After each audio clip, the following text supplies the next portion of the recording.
ายุไต้ฝุ่นโนรูเข้าถล่มประเทศเวียดนามแล้วเกิดความเสียหายอย่างหนักโดยก่อนที่พายุจะขึ้นฝั่งก็ได้เกิดพายุทอร์นาโดพัดถล่มหลายเมืองของเวียดนามตั้งแต่เย็นวันที่ 27 กันยายนและจุดศูนย์กลางจะเคลื่อนเข้าสู่ภาคอีสานในคืนนี้โดยตั้งแต่วันนี้หลายจังหวัดของภาคอีสานเริ่มมีฝนตกมาตั้งแต่ช่วงเช้ามืดและฝนยังจะตกหนักเพิ่มขึ้นเรื่อยๆอีกค่ะคลิปนี้ไปอัปเดตสถานะล่าสุดของพายุไต้ฝุ่นโนรูคาดการณ์เส้นทางแบบละเอียดจุดต่อจุดจากข้อมูลอัปเดตล่าสุดจุดศูนย์กลางจะเคลื่อนผ่านจังหวัดไหนวันและเวลาไหนบ้างประกาศล่าสุดจากกรมอุตุนิยมวิทยาอัปเดตรายชื่อจังหวัดเสี่ยงฝนตกหนักถึงหนักมากและลมกระโชกแรงรวมถึงติดตามหลังจากจบประกาศพายุโนรูไปแล้วในต้นเดือนตุลาคมยังต้องเจอกับฝนตกหนักถึงหนักมากต่อไปจากร่องมรสุมและหย่อมความกดอากาศต่ำที่จะพาดผ่านประเทศไทยค่ะ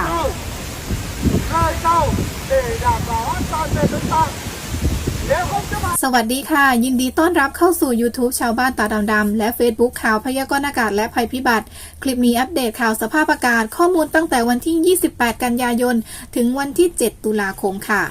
สภาพอากาศล่าสุดของประเทศไทยในช่วงเช้าวันที่ 28 กันยายนที่ผ่านมาเริ่มมีกลุ่มฝนจากด้านหน้าของพายุไต้ฝุ่นโนรูเข้ามาปกคลุมภาคอีสานแล้วเกือบทั้งภาคค่ะบางจังหวัดมีฝนตกมาตั้งแต่ช่วงค่ำจนถึงช่วงเช้าก็ยังมีฝนตกต่อเนื่องนะคะบ่ายนี้ก็จะเคลื่อนเข้าปกคลุมภาคตะวันออกและภาคกลางฝั่งตะวันออกค่ะส่วนภาคใต้ก็เริ่มมีฝนตกตั้งแต่ช่วงเช้านะคะเมฆครึ้มเป็นส่วนใหญ่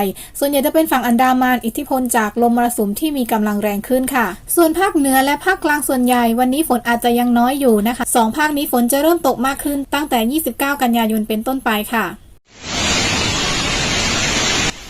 นี่เป็นคลิปเหตุการณ์ล่าสุดในช่วงที่พายุไต้ฝุ่นโนรูขึ้นถล่มประเทศเวียดนามค่ะจุดศูนย์กลางของพายุไต้ฝุ่นโนรูเคลื่อนเข้าปกคลุมเวียดนามจริงๆก็คือช่วงเช้ามืดนะคะแต่ก่อนหน้านั้นก็เริ่มมีฝนตกหนักและลมกระโชกแรงแล้วโดยเฉพาะในช่วงบ่ายถึงเย็นของวันที่ 27 กันยายนก่อนที่พายุจะขึ้นฝั่งได้มีเหตุการณ์เกิดพายุลมหมุนขนาดใหญ่หรือว่าพายุทอร์นาโดเข้าถล่มหลายเมืองของเวียดนามอย่างเช่นเมืองกวงตรีหรือว่ากวางตรีของเวียดนามค่ะทำให้อาคารบ้านเรือนได้รับความเสียหายเป็นอย่างหนักเลยค่ะและหลังจากพายุไต้ฝุ่นโนรูเคลื่อนขึ้นฝั่งเวียดนามแล้วก็เกิดความเสียหายตามมาอีกโดยเฉพาะเมืองดานังและเมืองฮอยอันค่ะนี่เป็นสภาพล่าสุดในช่วงเช้าวันที่ 28 กันยายนที่ผ่านมาค่ะไปดูเส้นทางที่จุดศูนย์กลางพายุโนรูเคลื่อนผ่านค่ะจากแบบจำลอง ECMWF ในช่วงเช้าของวันที่ 28 กันยายนจุดศูนย์กลางของพายุยังคงอยู่บริเวณสปป.ลาวความเร็วลมยังอยู่ในระดับพายุโซนร้อนค่ะในช่วงค่ำของวันที่ 28 กันยายน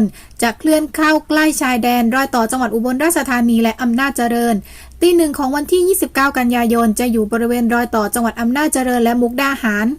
ตีสามวันที่ 29 กันยายนอยู่รอยต่อจังหวัดยโสธร101และมุกดาหาร6 โมงเช้าวันที่ 29 กันยายนจะอยู่บริเวณจังหวัดกาฬสินธุ์ซึ่งจุดนี้พายุอาจจะอ่อนกำลังลงเป็นพายุดีเพรสชันแล้วค่ะ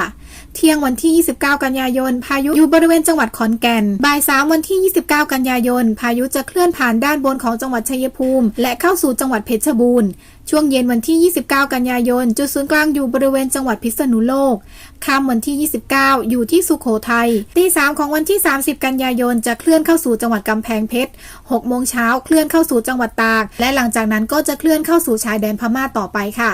โดยในช่วงที่พายุเคลื่อนเข้าสู่ภาคเหนือคาดว่าน่าจะอ่อนกำลังลงเป็นหย่อมความกดอากาศต่ำกำลังแรงแล้วค่ะ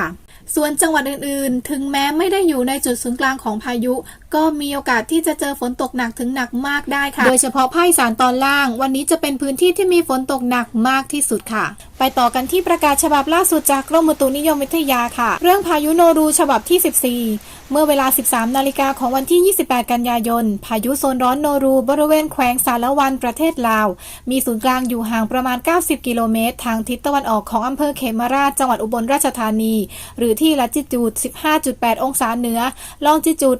106.3 องศาตะวันออกความเร็วลมสูงสุดใกล้จุดศูนย์กลางประมาณ 70 กิโลเมตรต่อชั่วโมงพายุนี้กำลังเคลื่อนตัวทางทิศตะวันตกด้วยความเร็วประมาณ 15 กิโลเมตรต่อชั่วโมงคาดว่าจะเคลื่อนเข้าปกคลุมภาคตะวันออกเฉียงเหนือตอนล่างบริเวณจังหวัดอำนาจเจริญและอุบลราชธานีในคืนนี้และอ่อนกำลังลงเป็นพายุเดเพรสชันประกอบกับมรสุมตะวันตกเฉียงใต้พัดปกคลุมทะเลอันดามันภาคใต้และอ่าวไทยมีกำลังค่อนข้างแรงส่งผลทำให้มีฝนตกหนักหลายพื้นที่และมีฝนตกหนักมากบางแห่งกับมีลมกระโชกแรงในทุกภาค ขอให้ประชาชนระวังอันตรายจากฝนตกหนักถึงหนักมากฝนตกสะสมซึ่งอาจทำให้เกิดน้ำท่วมฉับพลันน้ำป่าไหลหลากโดยเฉพาะพื้นที่ลาดเชิงเขาใกล้ทางน้ำไหลผ่านและพื้นที่ลุ่มสำหรับประชาชนที่อาศัยบริเวณชายฝั่งให้ระวังอันตรายจากคลื่นที่ซัดเข้าหาฝั่งไว้ด้วยค่ะสำหรับพื้นที่ที่มีโอกาสเกิดฝนฟ้าคะนองในวันที่ 28 กันยายนนี้นะคะภาคเหนือมีฝน 60% ของพื้นที่ค่ะมีฝนตกหนักบางแห่งกับมีลมกระโชกแรงส่วนมากจังหวัดพิษณุโลกพิจิตรและเพชรบูรณ์ภาคอีสานมีฝนตกเป็นบริเวณกว้างมีฝนตกหนักหลายพื้นที่และมีลมกระโชกแรงทุกจังหวัดของภาคอีสานค่ะโดยพื้นที่สีแดงเสี่ยงภัยฝนตกหนักมากนะคะคือจังหวัดชัยภูมินครราชสีมาบุรีรัมย์สุรินทร์ศรีสะเกษอุบลราชธานีอำนาจเจริญยโสธรร้อยเอ็ดมหาสารคามขอนแก่นกาฬสินธุ์และมุกดาหารภาคกลางฝน 60% ของพื้นที่ฝนตกหนักบางแห่งกับมีลมกระโชกแรงส่วนมากจังหวัดลพบุรีสระบุรีสิงห์บุรีอ่างทองและพระนครศรีอยุธยาภาคตอนออกฝน 70% ของพื้นที่ฝนตกหนักบางแห่งและมีลมกระโชกแรงโดยพื้นที่สีแดงคือจังหวัดจันทบุรีและตราด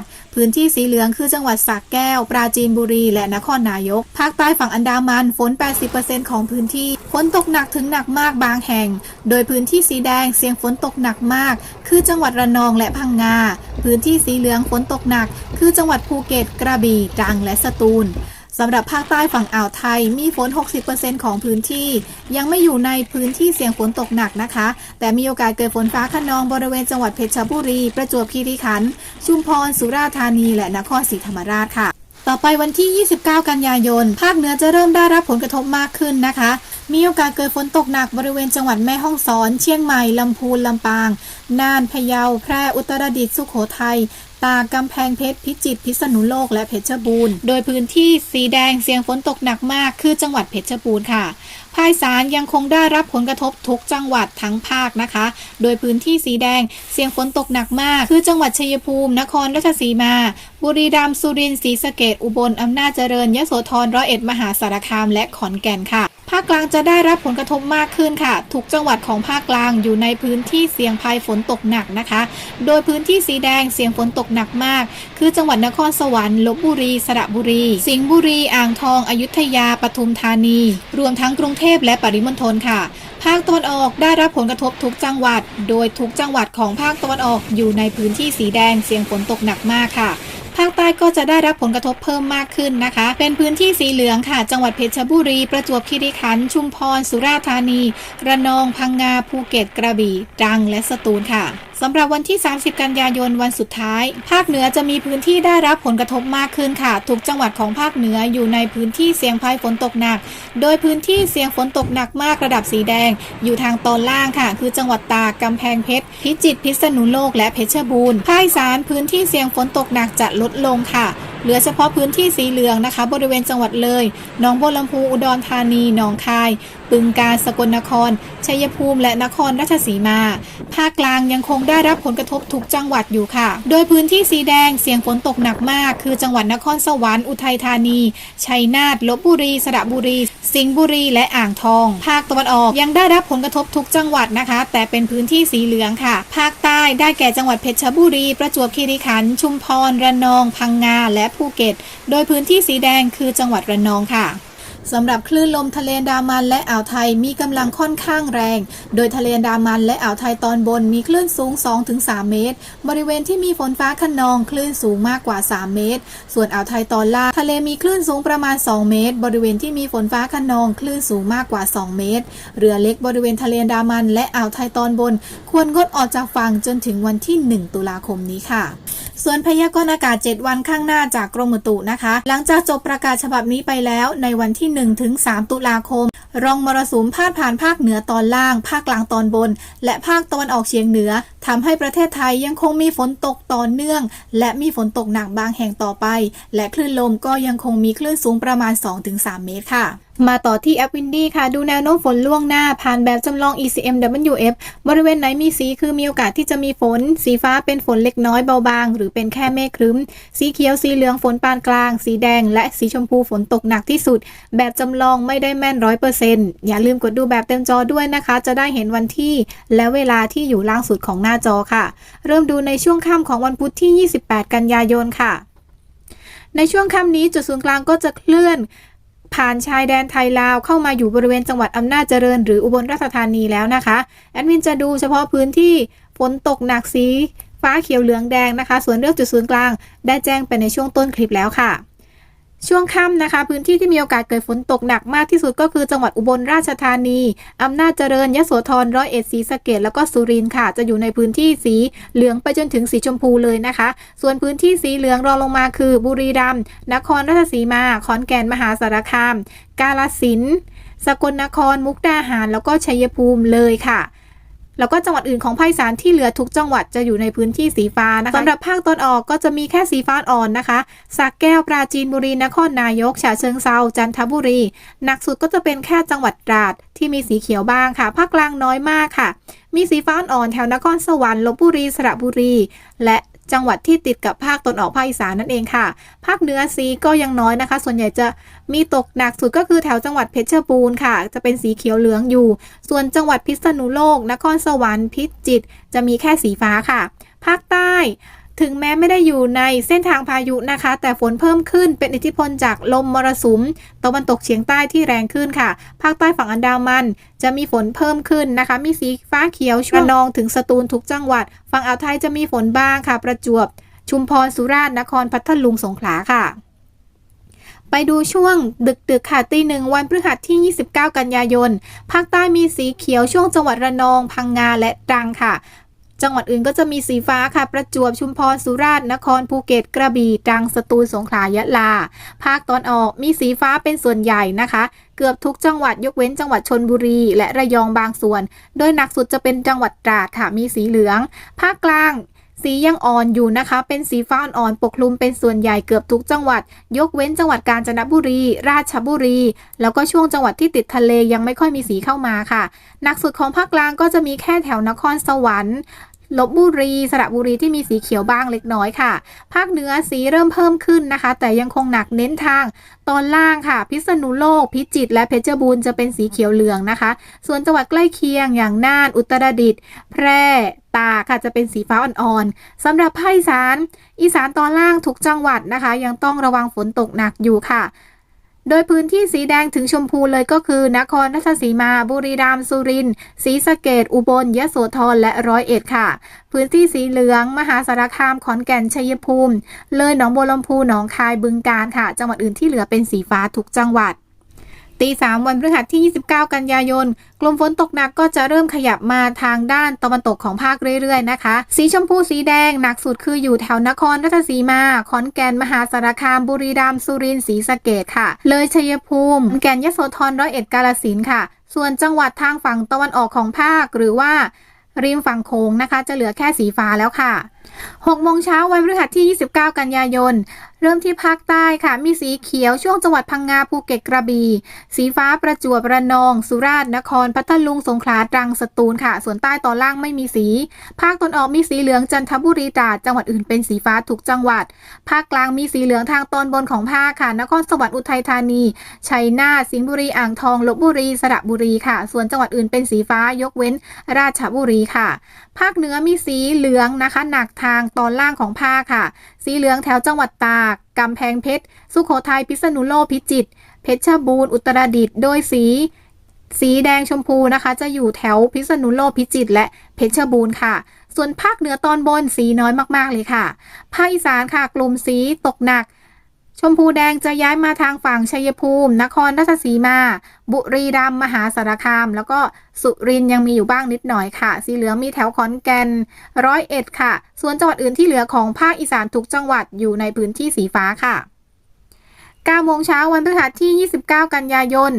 ภาคใต้มีสีฟ้าเป็นส่วนใหญ่นะคะเมฆครึ้มหรือฝนตกปรอยๆไม่ได้หนักมากค่ะส่วนใหญ่ทางฝั่งอันดามันทุกจังหวัดและฝั่งอ่าวไทยก็ประจวบชุมพรสุราษฎร์นครค่ะภาคตอนออกเป็นสีฟ้าส่วนใหญ่ทุกจังหวัดสีเขียวเล็กน้อยแถวจังหวัดตราดภาคกลางค่ะสีปกคลุมส่วนใหญ่ทางตอนบนของภาคนะคะสีเขียวเหลืองนครสวรรค์อุทัยธานีสุพรรณบุรีชัยนาทสิงห์บุรีอ่างทอง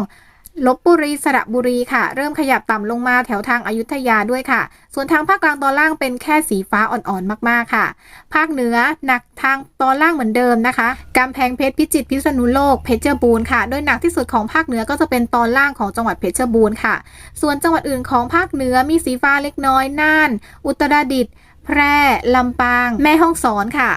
ภาคอีสานค่ะ9 โมงเช้าวันพฤหัสกลุ่มสีแดงชมพูจะขยับมาทางนครราชสีมามากยิ่งขึ้นนะคะตอนล่างของชัยภูมิด้วยแล้วก็บุรีรัมย์ค่ะส่วนจังหวัดอื่นที่เหลือของภาคอีสานจะกลายเป็นพื้นที่สีฟ้าค่ะฝนจะเริ่มลดลงเมฆครึ้มมากขึ้นค่ะ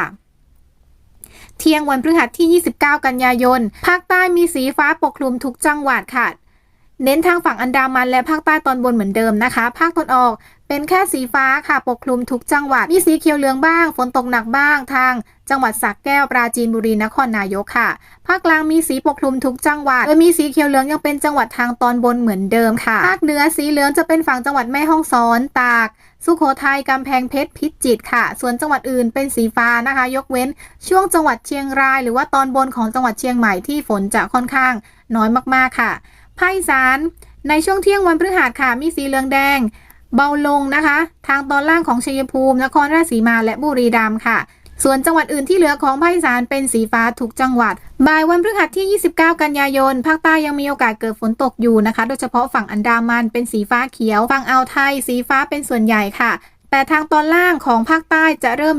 มีฝนเพิ่มขึ้นนะคะในช่วงบ่ายวันพฤหัสมีสีเขียวเหลืองยะลาปัตตานีนราธิวาสภาคตอนออกเป็นสีฟ้าอ่อนทุกจังหวัดภาคกลางสีฟ้าอ่อนส่วนใหญ่แล้วนะคะสีเขียวเหลืองลดลงแล้วโดยมีสีเขียวเหลืองอยู่บ้างทางกาญจนบุรีตอนบนของจังหวัดแล้วก็อุทัยธานีนครสวรรค์ค่ะภาคเหนือสีเริ่มกระจายเพิ่มมากขึ้นค่ะโดยกลุ่มสีเขียวเหลืองอยู่แถวแม่ฮ่องสอนเชียงใหม่ลำพูนลำปางอุตรดิตถ์พิษณุโลกพิจิตรเพชรบูรณ์ค่ะจังหวัดอื่นเป็นสีฟ้าที่น้อยที่สุดของภาคเหนือก็จะเป็นแถวเชียงรายพะเยาค่ะสีจะอ่อนกว่าจังหวัดอื่นส่วนภาคอีสานค่ะส่วนใหญ่จะเป็นสีฟ้าเขียวนะคะปกคลุมกระจายทั่วทั้งภาคค่ะมีสีเขียวเล็กน้อยแถวเลยหนองคายหนองบัวลำพูอุดรชัยภูมิแล้วก็ฝั่งอำนาจมุกดาหารอุบลค่ะเย็นวันพฤหัสที่29 กันยายนภาคใต้มีสีฟ้าเป็นส่วนใหญ่ค่ะระนองพังงาภูเก็ตกระบี่ตรังสตูลประจวบชุมพรสุราษฎร์และนครค่ะภาคตะวันออกสีฟ้าอ่อนๆทุกจังหวัดภาคกลางสีฟ้าอ่อนๆทุกจังหวัดภาคเหนือสีเหลืองแดงแถวจังหวัดอุตรดิตถ์สุโขทัยพิษณุโลกค่ะสีเหลืองแถวจังหวัดน่านแพร่ลำปางส่วนจังหวัดอื่นเป็นสีฟ้าเกือบทุกจังหวัดยกเว้นตอนบนของเชียงใหม่และเชียงรายค่ะภาคอีสานสีส่วนใหญ่จะไปตกเยอะทางตอนบนนะคะเลยชัยภูมิอุดรธานีหนองบัวลำพูหนองคายบึงกาฬขอนแก่นสกลนครนครพนมค่ะส่วนทางตอนล่างของอีสานมีสีเหลืองแถวจังหวัดอุบลจังหวัดอื่นๆทางตอนล่างของอีสานฝนจะเริ่มลดลงค่ะสีอ่อนลงค่ำวันพฤหัสที่29 กันยายนภาคใต้มีสีฟ้าอ่อนส่วนใหญ่ฝั่งอันดามันทุกจังหวัดอ่าวไทยมีเล็กน้อยแถวเพชรบุรีประจวบตอนบนชุมพรสุราษฎร์นครค่ะภาคตอนออกมีสีทุกจังหวัดส่วนใหญ่เป็นสีฟ้าและสีเขียวเหลืองแถวสระแก้วฉะเชิงเทราจันทบุรีตราดชลบุรีภาคกลางเป็นสีฟ้าทุกจังหวัดค่ะมีฝนตกอยู่บ้างไม่ค่อยหนักค่ะส่วนภาคเหนือฝนจะเริ่มตกหนักขึ้นนะคะเนื่องจากจุดศูนย์กลางของหย่อมความกดอากาศต่ำได้เคลื่อนเข้าไปอยู่บริเวณภาคเหนือแล้วค่ะจุดที่เป็นสีเหลืองแดงคือพิจิตรพิษณุโลกสุโขทัยกำแพงเพชรอุตรดิตถ์ตากลำปางแพร่เชียงรายแล้วก็ตัวเมืองเชียงใหม่เริ่มมีสีเหลืองแล้วค่ะส่วนจังหวัดอื่นเป็นสีฟ้าภาคอีสานในค่ำวันพฤหัสสีเหลืองจะอยู่ทางตอนบนของภาคนะคะเลยอุดรธานีสกลนครค่ะส่วนทางตอนล่างของภาคจะเป็นสีฟ้าค่ะตีหนึ่งวันศุกร์ที่30 กันยายนภาคใต้มีสีฟ้าเขียวฝั่งอันดามันทุกจังหวัดฝั่งอ่าวไทยส่วนใหญ่จะเป็นทางตอนบนของภาคค่ะภาคตอนออกมีสีฟ้าอ่อนเป็นส่วนใหญ่ค่ะสีเหลืองเล็กน้อยแถวปราจีนบุรีนครนายกจันทบุรีตราดภาคกลางสีฟ้าอ่อนเป็นส่วนใหญ่เช่นเดียวกันค่ะภาคเหนือกลุ่มสีเหลืองแดงอยู่ทางฝั่งพิษณุโลกพิจิตรกำแพงเพชรสุโขทัยตากค่ะสีเหลืองแถวลำพูนลำปางเชียงใหม่แพร่ภาคอีสานสีเขียวเหลืองอยู่ทางตอนบนเหมือนเดิมค่ะเลยหนองบัวลำพูหนองคายบึงกาฬค่ะเว้นฝั่งที่เริ่มไม่มีสีแล้วนะคะก็คืออำนาจมุกดาหารอุบลราชธานียโสธรร้อยเอ็ดศรีสะเกษค่ะในช่วงเที่ยงวันศุกร์ที่30 กันยายนค่ะก็จะเริ่มมีฝนกลับเข้ามาอีกนะคะหลังจากที่หย่อมความกดอากาศต่ำออกจากประเทศไทยไปแล้วมีฝนเพิ่มทุกภาคค่ะโดยเฉพาะในช่วงบ่ายวันศุกร์ที่30 กันยายนก็ยังมีโอกาสเกิดฝนตกหนักกลับเข้ามาอีกค่ะมีสีปกคลุมในทุกภาคเกือบทุกจังหวัดค่ะอาจมีฝนตกยาวไปจนถึงช่วงกลางคืนเลยนะคะโดยเฉพาะภาคเหนืออีสานตอนบนและภาคตะวันออกค่ะ วันเสาร์ที่1ตุลาคมเช้ามืดจะมีฝนตกหนักทางภาคเหนือค่ะพอในช่วงบ่ายจะมีฝนตกหนักทางภาคกลางภาคเหนือตอนล่างอีสานล่างภาคตะวันออกค่ะช่วงค่ำถึงดึกวันเสาร์ที่1ตุลาคมฝนตกหนักทางภาคเหนือภาคอีสานค่ะวันอาทิตย์ที่2ตุลาคมช่วงเช้าฝนน้อยค่ะช่วงบ่ายฝนจะเริ่มเพิ่มขึ้นและตกหนักนะคะโดยตกหนักสุดคือแถวภาคกลางภาคเหนือตอนล่างภาคเหนือฝั่งตะวันตกภาคอีสานตอนล่างภาคตะวันออกและภาคใต้ฝั่งอ่าวไทยค่ะช่วงค่ำดึกวันอาทิตย์ที่2ตุลาคมฝนจะตกหนักทางภาคอีสานแล้วก็ภาคเหนือจังหวัดที่ติดกับลาวค่ะวันจันทร์ที่3ตุลาคมเช้ามืดฝนตกทางภาคอีสานภาคตะวันออกค่ะบ่ายก็จะตกหนักเพิ่มขึ้นอีกทางภาคเหนือภาคกลางค่ะแล้วก็ภาคใต้ค่ำดึกค่ะฝนตกหนักทางภาคเหนือตอนล่างภาคกลางตอนบนและภาคอีสานค่ะวันอังคารที่4ตุลาคมเช้ามีฝนทางภาคเหนือภาคกลางตอนบนอีสานตอนบนส่วนในช่วงบ่ายก็จะเป็นสีฟ้าส่วนใหญ่นะคะฝนเริ่มลดน้อยลงแล้วค่ะมีสีฟ้าอ่อนส่วนใหญ่ในทุกภาคที่5ตุลาคมเช้าฝนน้อยมากค่ะพอในช่วงบ่ายมีฝนเพิ่มเข้ามาบ้างเล็กน้อยนะคะไม่ค่อยหนักแล้วค่ะพฤหัสที่6ตุลาคมเช้ามืดมีสีทางภาคกลางอีสานตะวันออกและภาคใต้ค่ะบ่ายวันพฤหัสค่ะมีฝนมีสีเล็กน้อยแถวอีสานล่างภาคกลางตะวันออกและภาคใต้ค่ะวันศุกร์ที่7ตุลาคมเช้ามีสีอ่อนๆค่ะแถวภาคใต้ภาคตะวันออกและช่วงบ่ายก็ส่วนใหญ่จะตกทางภาคใต้ตอนล่างนะคะภาคอื่นเป็นสีฟ้าอ่อนๆค่ะเป็นแนวโน้มฝนคร่าวๆนะคะแบบจำลองยิ่งไกลยิ่งไม่แม่นมาอัปเดตกันในคลิปต่อไปค่ะต่อไปปักหมุดสถานที่สำหรับคนที่แจ้งตำแหน่งไว้ในคลิปที่แล้วค่ะโดยคลิปนี้ทุกตำแหน่งจะดูแนวโน้มฝนตั้งแต่ช่วงบ่ายวันพุธที่28กันยายนไปจนถึงช่วงบ่ายวันพฤหัสที่29กันยายนค่ะสถานที่แรกบ้านแม่ละเมาและแม่สอดจังหวัดตากสำหรับวันพุธจะมีเมฆครึ้มปกคลุมเป็นส่วนใหญ่นะคะโดยจะเริ่มมีฝนตกเพิ่มขึ้นในช่วงเช้ามืดวันพฤหัสที่29กันยายนค่ะค่าฝนเริ่มจาก2ไปจนถึงสูงสุด10มิลลิเมตรบางไทรอยุธยาวันพุธฝนค่อนข้างน้อยค่ะช่วงเช้าแดดดีช่วงบ่ายค่ำก็จะเริ่มมีเมฆครึ้มหรือฝนตกเบาบางบ้างโดยฝนจะเริ่มตกในช่วงเช้าวันพฤหัสนะคะค่าฝน 5-6 มิลลิเมตรแต่การพืชผลและบุญทริกอุบลราชธานีค่ะวันพุธจะมีฝนตกตลอดทั้งวันเลยนะคะค่าฝนรวมเกือบ100มิลลิเมตรต่อเนื่องไปจนถึงเช้าวันพฤหัสฝนก็จะเริ่มลดลงค่ะแกงเคราะห์จังหวัดชัยภูมิวันพุธเริ่มมีค่าฝนเยอะในช่วงเย็นค่ะ12มิลลิเมตรค่ำถึงดึก 4-8 มิลลิเมตรและเช้ามืดวันพฤหัส 5-18 มิลลิเมตรและมีฝนต่อเนื่องไปจนถึงเช้าวันพฤหัสค่ะโนนสูงและชุมพวงนครราชสีมาวันพุธจะเริ่มมีค่าฝนเยอะในช่วงเย็นถึงค่ำค่ะค่าฝน 6-18 มิลลิเมตรและเช้ามืดวันพฤหัสฝนจะตกหนักกว่านี้อีกค่ะและอุ่นจังหวัดระนองวันพุธจะมีค่าฝนเกือบตลอดทั้งวันค่ะช่วงบ่ายถึงเย็น 7-8 มิลลิเมตรค่ำถึงดึก 5-7 มิลลิเมตรและมีฝนต่อเนื่องไปจนถึงช่วงบ่ายวันพฤหัสค่ะอากาศอำนวยสกลนครวันพุธมีค่าฝนในช่วงค่ำถึงดึกอีก 6-11 มิลลิเมตรต่อเนื่องถึงเช้ามืดวันพฤหัสค่ะย่านตาขาวจังหวัดตรังบ่ายวันพุธมีค่าฝน 4-8 มิลลิเมตรช่วงค่ำถึงดึกมีฝนเล็กน้อยหรือเมฆครึ้มและวันพฤหัสช่วงเช้าถึงเที่ยงก็จะมีโอกาสเกิดฝนตกอีกค่ะปะทิวจังหวัดชุมพรบ่ายวันพุธมีค่าฝน 3-6 มิลลิเมตรค่ำถึงดึก 3-7 มิลลิเมตรและเช้ามืดวันพฤหัสก็จะเป็นค่าฝนต่ำๆช่วงละ 1-2 มิลลิเมตรเวียงสะเคียนซาและพุนพินสุราษฎร์ธานีวันพุธจะเริ่มมีค่าฝนเริ่มมีฝนตกตั้งแต่ช่วงบ่ายถึงเย็นไปจนถึงช่วงค่ำเลยนะคะบางพื้นที่อาจจะมีฝนตกต่อเนื่องไปจนถึงเช้ามืดวันพฤหัสเลยค่ะ